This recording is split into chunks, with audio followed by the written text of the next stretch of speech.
আমার মরণের কতদিন বাকি আমি জানিলাম না গো, আমার মরণের কতদিন বাকি। জানেন আপনারা? আরে জানেন নাকি? আর আজরাইলা শিয়া যখন হস্তে দিবা ধরি, তখন আমার মনা ভাই করবা পাখি পাখি প্রাণ পাখি কি, তখন আমার মনা ভাই করবা লুকালুকি আমি জানিলাম না গো, আল্লাহ মরণের কতদিন বাকি, আমার মরণের কতদিন বাকি আমি জানিলাম না গো, আল্লাহ মরণের কতদিন বাকি। এই তো হাদিসটা আমি আজকে কোট করলাম, কইতাম নিয়ে বাজান একটা হাদিসটা বইলা বালাই। কবর বড় সাংঘাতিক। আমার হুজুর এখানে আছেন।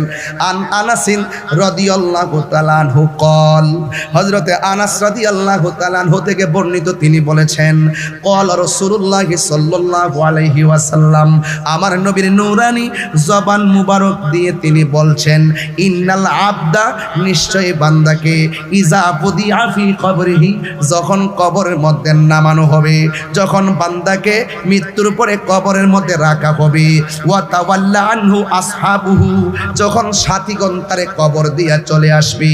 আমরা ব্রাহ্মণবাড়িয়া হলে এমন ভাবে বলতাম, মানুষ আইব রে এক নজর দেখিতে, মানুষ আইব রে, কিন্তু কেউ ঘরে থাকবে না।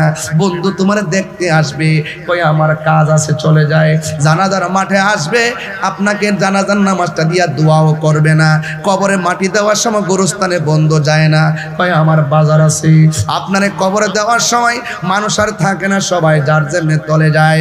আমার নবী আপনার নবী বলেন, ইন্নাল আবদা, আমার নবী আপনার নবী বলতেছেন, আমার নবী বলেন, ইন্নাল আবদা ইজা বুদিআ আলা ফি কবরিহি, যখন মাইয়িতকে মরে যাওয়ার পরে কবরস্থ রাখা হয়, ওয়া তাওয়াল্লা আনহু আসহাবুহু, যখন তার সাথীরা কবর থেকে ফিরে আসে, ইন্নাহু, ওই মৃত্যু ব্যক্তি, লা ইয়াসমাউ করানি আলিহিম, পায়ের আওয়াজ শুনতে পায়, পায়ের আওয়াজ শুনতে পায়, পায়ের আওয়াজ শুনতে পায়।